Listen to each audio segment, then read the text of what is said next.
Hanukkah really celebrates two things. It celebrates fighting and lighting.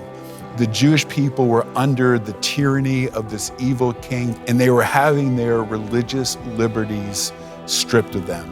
And I think we see that going on in the world today, and we need to stand up for freedom. I think there's value in understanding the Jewish roots of the Jesus story because it gets you in touch with Jesus. It gets you in touch with Bible prophecy. Individuals look at the Jesus story through a Catholic lens, through a Protestant lens. I'm glad anybody looks from any perspective, but when you add a Jewish lens to it, you get brand new views on the good news. It brings it alive and technical. If it weren't for this holiday and the defeat of the Greeks who wanted to destroy Judaism, it might have ended the God idea for literally only God knows how long. So its significance is monumental. Why celebrate Hanukkah if you're not Jewish? And why even bother learning the history or understanding the meaning behind this festive occasion if you and your loved ones don't follow Judaism? As Christians, we have our own spiritual anniversaries and sacred feasts, and many of us would probably agree that we're happy sticking to just one religious calendar. But the fact is, Christianity has Semitic roots. Our Savior, Jesus, is Hebrew. The original 12 apostles were also Hebrew, and in the time of the New Testament, the earliest Christians were seen as a Jewish sect. For Fusion Global founder Rabbi Jason Sobel, Jewish holidays are biblical holidays, and Hanukkah is absolutely for Christians. He says it's not just a time for the Jewish people, it is a time for all people because it is the Lord's appointed time. Rabbi Jason Sobel, always great to have you with us. Growing up, you observed Hanukkah and then you became a follower of Yeshua, Jesus. Give us a comparison, the early days, what Hanukkah meant to you, and then how it took on a whole new meaning once you became a follower of Jesus. Yeah, absolutely. I mean, Hanukkah growing up was one of my favorite holidays. For most Jewish kids, it's the Jewish version of Christmas in the sense you get gifts and you eat chocolate and you eat potato pancakes known as latkes, and it was always a great family time with great memories of songs and lighting the menorah. But I think as a follower of Yeshua, realizing that every major event in the life of Yeshua, Jesus, happened on a Jewish holiday. They all find their fulfillment in him. They all point to him, that he celebrated them, that he celebrated in John chapter 10. He actually goes up to Jerusalem to celebrate the Feast of Dedication, and that's Hanukkah. And so when I understood the things he said, like I am the light of the world, in the context of Hanukkah, it just made it come to life in just such a deeper and more meaningful way. Yeah, anything Jesus observed, we should take very seriously, Rabbi. And look, Christians watching right now, many Christians saying, why does Hanukkah matter to me? Why would you say that Hanukkah matters not just to the Jewish people, but to every follower of Yeshua? Yeah, I think on several levels. I think number one is Hanukkah really celebrates two things. It celebrates fighting and lighting. The Jewish people were under the tyranny of this evil king by the name of Antiochus, or Antiochus is another way to pronounce it. Yeah. And they were having their religious liberties stripped of them. And I think we see that going on in the world today. And we need to stand up for freedom. We need to stand up for our faith, not in a militant way, but in a way that honors Yeshua as the Messiah. So I think that's really important as well, because in that day of Yeshua, really part of what the fighting was about is that this evil king was trying to outlaw the biblical practices, God's commandments. He was trying to get the people to worship foreign gods. So there was so much idolatry, so much immorality, and I think we see that going on in our culture. It was really a culture war, what was going on, and we're in the midst of that today. And we need to stand up for the truth. But the other is about lighting. They went into the house of God. They rededicated the temple, which had been desecrated. They had to light the 7-branch menorah so they could do the sacrifices and ministry in it, because God says the 7-branch candelabra has to be lit continually. They only had enough oil to last for one day. They lit in faith, and God did a miracle. The oil lasts for 7 additional days, so a total of 8 days, and that's why Hanukkah is the festival of lights, and it lasts 8 days. And I think it's important because the verse for Hanukkah from the prophets is not by might nor by power, but by my spirit, says the Lord. And so that's significant because Hanukkah lasts for 8 days. Why?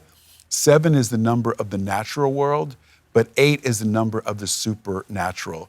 It's rising above. God doesn't want us to live from the place of the 7. He doesn't want to live from the place of the natural. He wants us to live from the place of the supernatural. Jesus rose from the dead on the 8th day, for example. He dies on the 6th day, Friday, in the tomb on the 7th day, rises on the 8th day. You turn 8 on its side, it's a number of infinity.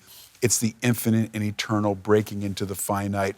It's supernatural presence and power of God released in our lives to do the miraculous by the power of God's Spirit. Wow, so there is much deeper meaning to Hanukkah than I think many people realize. As you said, Rabbi, look, 8 days, we get gifts, kind of the Jewish version of Christmas. That's how I saw it growing up too. As a Gentile, I said, wow, okay, this is your version of Christmas.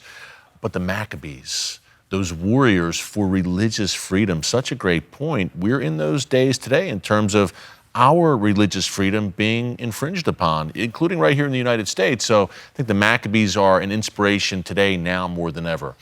Okay, how do you and your family now observe Hanukkah? Now that you know the Lord, you know him in a personal way, and Hanukkah has such great meaning, you know the biblical meaning of it. How do you personally celebrate Hanukkah now today with your family? Yeah, I think one important thing just to remember is that when we light the menorah, so every night we will light what is known as the menorah or Hanukkah, okay? And every night you add 1 candle to it over 8 nights. So you go from 1 on the first night to 8 on the last night. But what's so amazing, it was in the context of Hanukkah that Yeshua said, Jesus said, I am the light of the world. You know, one of the things that's really important to understand is that Hebrew is alphanumeric. That means that you write numbers with letters because there's no Roman numerals in the Bible. That means every Hebrew word has a numerical value. And that's so important because when Jesus says, I am the light of the world, that has a numerical value of 358. Why is that significant? Because 358 is also the numerical value of the phrase in Hebrew, Mashiach, Messiah.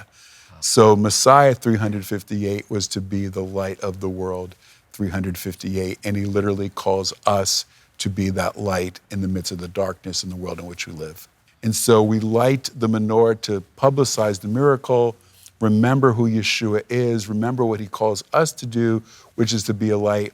We spin the dreidel, which is the 4-sided top, to remind us of the miracle that God did. We sing songs, we eat potato latkes or pancakes, but all of it points to Messiah in one way or another. Rabbi Jason Sobel, thank you so much for breaking that down for us. You're making me hungry too.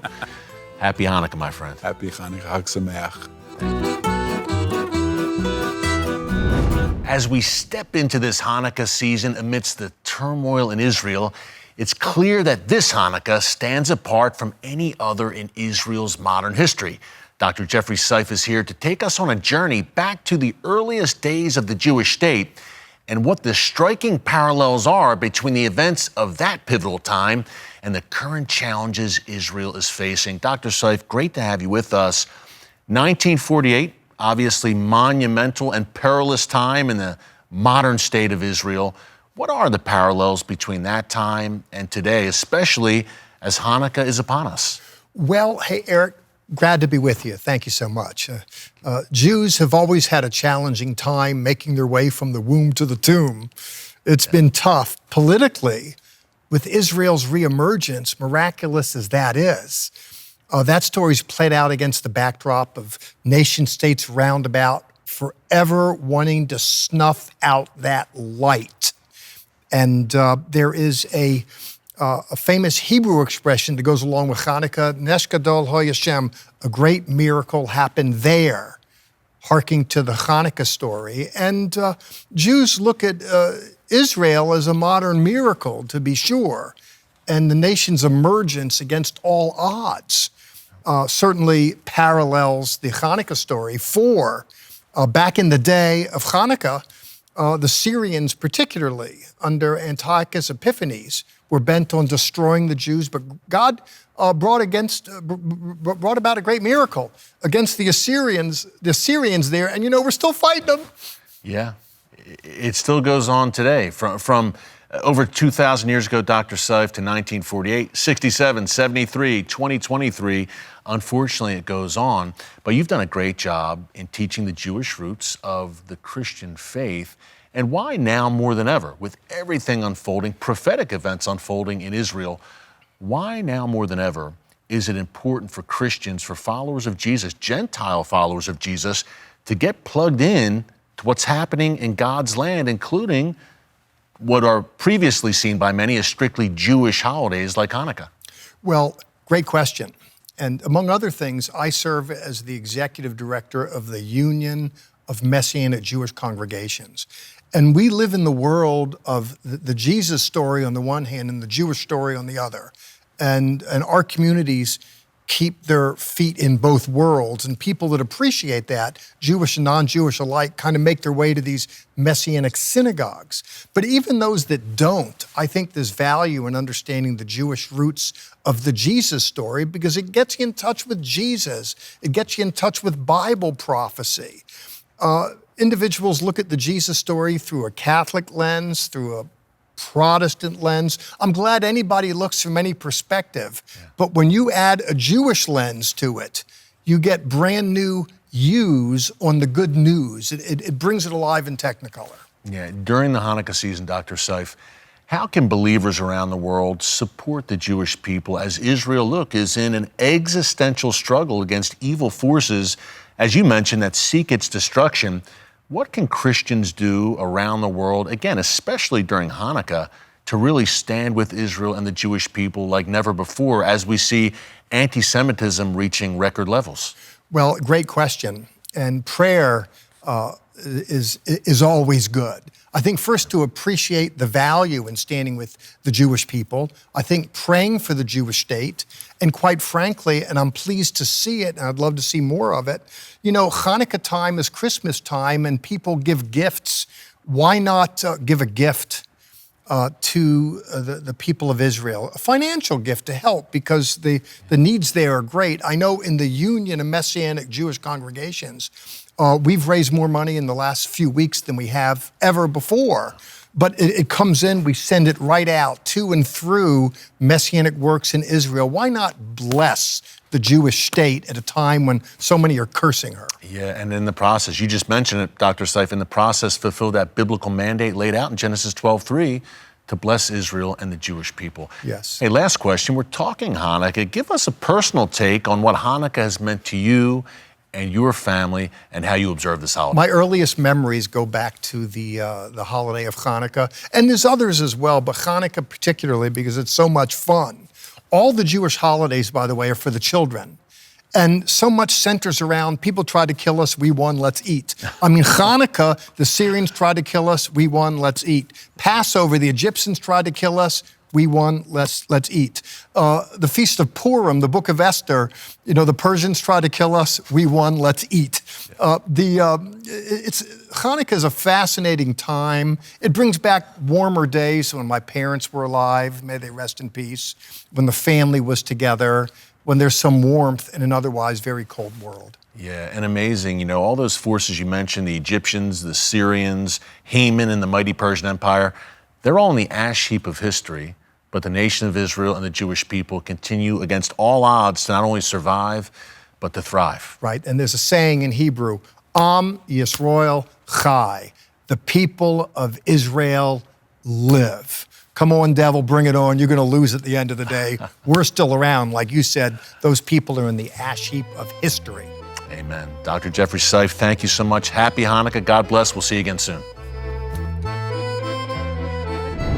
With understanding comes blessing. By realizing the heritage of our faith, we are blessed with the revelation of who we are in Christ. And by honoring the milestones of our biblical lineage, we are blessed with a wisdom and appreciation of the power and grace of God. That's exactly what happened to pastor, composer, author, and teacher Dumasani Washington. And we are joined now by my good friend, Pastor Dumasani Washington. Dumasani is the founder and CEO of the Institute for Black Solidarity with Israel. Pastor Dumasani, it is great to see you once again, my friend. Great to be with you. Yeah, knowing you as long as I've known you, I know that you and your family do Shabbat together. And when Hanukkah rolls around, you celebrate Hanukkah with the Jewish community. First off, why would a Christian pastor be so interested in celebrating Hanukkah, which many see as a strictly Jewish holiday? Eric, so my wife and I, 30 years plus now, we've been on this journey of really embracing the Jewish roots of our faith. And so the Hanukkah celebration with our family, which is part of that, right? Like you said, observing Shabbat, those types of things, and having friends throughout the Jewish community, both religious and non-religious, and it's just been a blessing, right? And it has even shed more and more light on our faith as Christians, right? And what's interesting to us and to me about the Hanukkah celebration is that, as you know, it falls in that what we as Christians call the intertestamental period, right? Between Malachi, between Matthew. But here's this hugely important event that Daniel prophesied about, in which the Maccabees defend the Jewish people, and they're successful. In terms of our understanding our faith and who Jesus was as this Jewish teacher, right? Who himself observed Hanukkah, John chapter 10, right? He's at the temple during Hanukkah. We feel that it's just as Christian for us to do it because of the connection to our faith and who Jesus is. Yeah. Now, you had a fascinating journey in the early 1990s where you really discovered the Jewish roots of your Christian faith. Tell us more about that. Well, it was quite accidental. Even though I was always intrigued by the Jewish roots, I kind of got more involved in it. My wife and I are from California. In the 90s, we moved to Virginia, and I became the minister of music at a church there in the Fairfax County area. And there was a Messianic synagogue in the next county that needed a keyboard player. They had music, and their keyboard player was actually moving to Israel. And so they asked me, that rabbi knew our pastor, and he asked me to come and play. Eric, as I tell people all the time, it wasn't a spiritual decision for me. I was a young husband, 2 kids, need to put more food on the table. It's like going, okay, here's a Saturday gig I can do, right? Yeah. So I went, but God completely had a different plan in mind, right? So I went there and I'm listening to the Torah readings and everything, and God just touched my heart. And that kind of one thing led to the next. And that's why back in the 90s, that's where that journey started for us. Yeah, and your journey has continued with your work at the Institute for Black Solidarity with Israel. Yes, sir. You talk a lot with your work at IBSI, that's the acronym for it, about the parallels between the struggles and the journey of the Jewish people and the African American community, and that struggle for freedom, which is obviously first and foremost with the story of the Maccabees at Hanukkah. Dumasani, unpack that a bit more for us. The parallels between the Jewish people, their struggle for freedom, and African Americans. It's interesting that, among other things, when you're talking about African American history, although it's broad, but there are some markers that are there.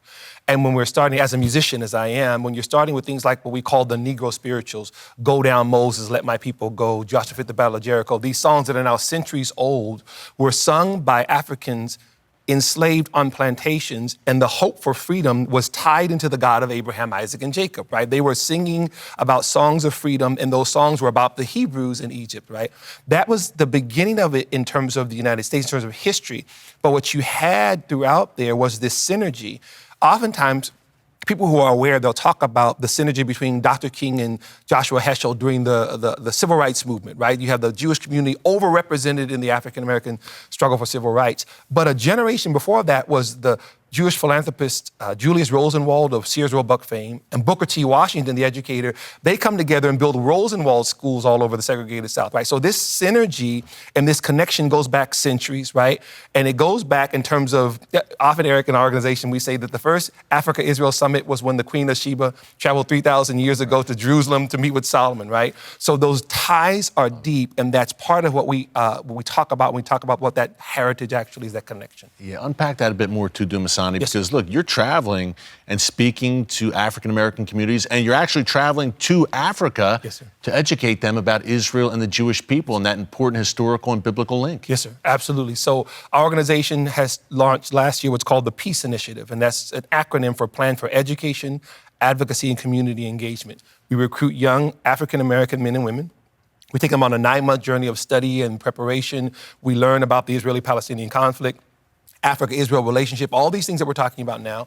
And we take 2 overseas trips. We say December is the motherland, June is the Holy Land, right? December, we went to South Africa. And we unpack why that whole Israel apartheid lie is such a visceral lie, Eric. I mean, we go to Robben Island. We actually learn what the actual apartheid struggle was and why it's so heinous to connect it to the free and democratic state of Israel, right? But then in the spring, went to the Holy Land, right? And so our connection there, as we're telling African Americans, and we will be doing this with young Africans as well, we're talking about both the ancient and the modern day connection, whether it's Africa-Israel, the Black and Jewish synergy.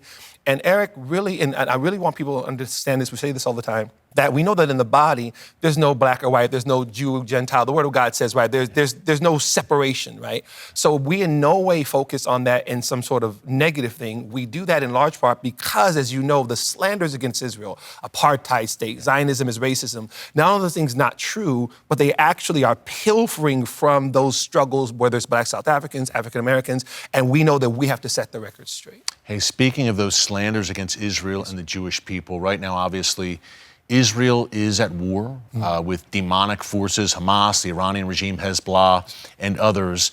And much of the world, it seems, Dumasani, is, even though Israel was attacked, is against Israel and taking the side of Hamas.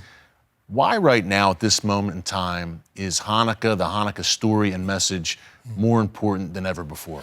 That central theme of the Hanukkah message, as you know, Eric, was the Jewish people being attacked for being Jews, right?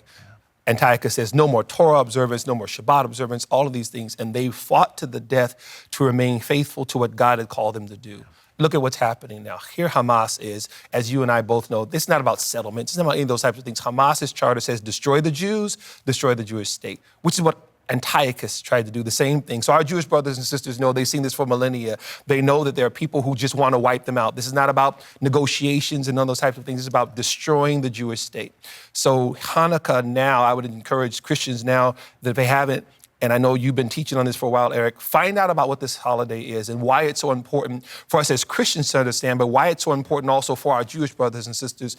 And they'll see even more so, as it says in every generation, there have been those who rise up against us, as our Jewish brothers and sisters say, but the Holy One, blessed be He has sustained us. Hanukkah reminds us of that very, very powerfully. And Israel will prevail once again. Absolutely. Pastor Dumasani, Washington, always great to see you, my friend. God bless, keep up the great work, happy Hanukkah, and Merry Christmas. Merry Christmas to you too, my friend. Thanks, Dumasani. Thank you, sir.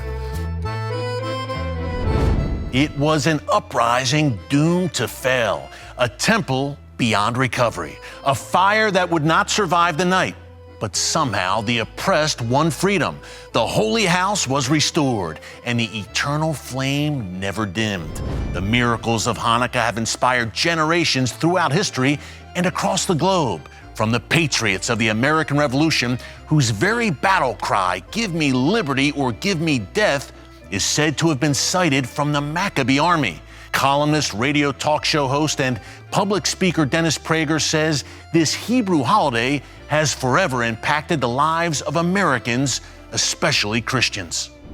And we are joined now by nationally syndicated talk radio host and the founder of Prager University, the one and only Dennis Prager joins us. Dennis, happy Hanukkah. It is great to see you. I'm very happy to be with you. And I can say happy Hanukkah to you too, because the meaning of the holiday is entirely universal. So there's no reason in the world not to wish a non-Jew happy Hanukkah. Yeah, and this is exciting. And by the way, I'm a fan. I just want to say for the record, I am adamant about Americans saying Merry Christmas and not Happy Holiday. Yes. Just want to make that clear. Oh, we love to hear the idea that because I am not Christian, you should not say Merry Christmas to me is pure destructive narcissism. It's a national holiday. It is my country's holiday. Why would I not want to say Merry Christmas. That's right. You know, we're going to talk about religious freedom, the infringement upon religious liberties, and how that kind of ties into the Hanukkah story, Dennis, and the story of the Maccabees. Hey, a holiday in Hanukkah that is not in the Torah or the Tanakh, but this has become, probably to Americans at least, the most well-known Jewish holiday. Why is Hanukkah to you, as an observant Jew, why is Hanukkah and the story of the Maccabees so important, in particular today? Again, its significance is obviously to Jews, but it is universal. If it weren't for what happened on Hanukkah in about 167 BC, let's say, if that didn't happen, the monotheistic idea would probably not have survived. At stake was the destruction of Judaism, the one religion at the time that affirmed the God of the Bible. There was no Christianity at the time, obviously.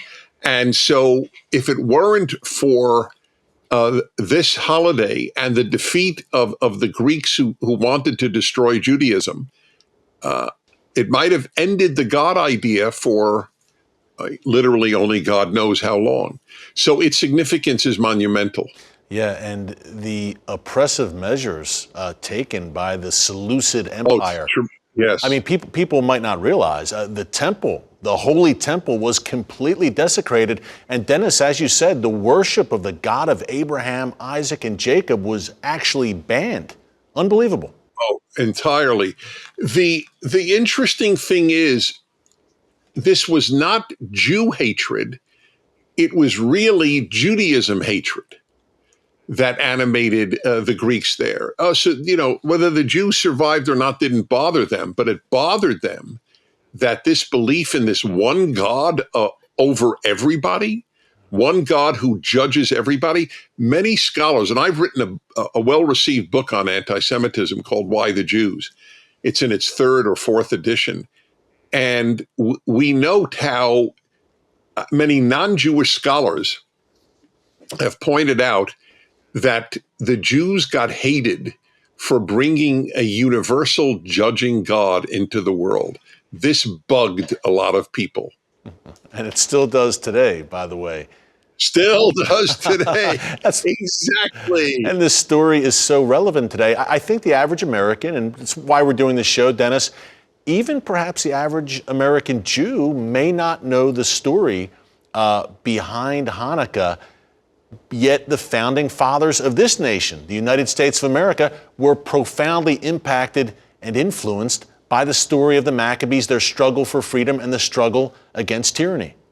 If all American Jews appreciated the Bible, especially the Hebrew Bible, and Judaism as much as the founding fathers, Jewish life would be in good shape. And hey, an interesting element, Dennis, of the Hanukkah story and the Maccabee struggle is we had what were called the Hellenizers.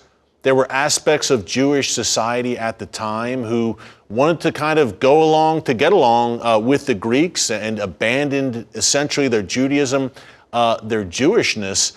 So the Maccabees were really fighting to preserve a whole way of life, as you laid out. Today, we have obviously some serious infringements on religious freedom. We have a rise in anti-Semitism, a rise in Christian persecution around the world. Do you see what's unfolding right now globally and look at the story of the Maccabees as even more relevant today for the times we're living in? Anybody fighting for the Judeo-Christian bases of the United States is in effect a Maccabee. That's correct. There is a Hellenization taking place both among Jews and Christians. I mean, you know, a vast number of both, but obviously there are so many more Christians in America, have basically abandoned Judeo-Christian values and accepted our version of Hellenic or Hellenized values, and that is the New York Times and the university. That's our Hellenizers of today. And again, vast numbers of Jews and Christians have left Judaism and Christianity for what they're taught at college, which is the opposite of Judaism and Christianity. And yet our society derives from the values of Jerusalem, from the values of the Bible, That's the right. 10 Commandments that you have written and spoken about so eloquently, Dennis, for years, to the point where there was actually a statue of Judah the Hammer, Judah Maccabee, at West Point. How important is it? I didn't know that. That's fascinating. It is fascinating. Is it still there? It is still there, I believe. It is still there. Judah the Hammer, one of the heroes of the Maccabee Revolt at West Point, because he's also, it makes sense to be at West Point, a military genius, really, a master tactician. That's a whole other story and element to the Maccabee story. Right, because well, the Greeks so outnumbered the Jews that he had to have been brilliant. That's correct. Yeah. I did not know that. You've blown my mind. It so reinforces my belief that this country was founded truly by Judeo-Christians. Yeah. That's what they were. They were Judeo-Christians. They so appreciated the Jewish origins of the Bible, of the Christianity of America, and of course they were Christian. It's painful. It's painful to see what has happened.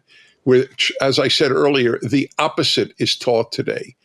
Dennis, last question. You mentioned the overwhelming odds that the Maccabees faced against the Greeks, the menorah burning for 8 days straight, a holiday, a festival of miracles here against improbable odds.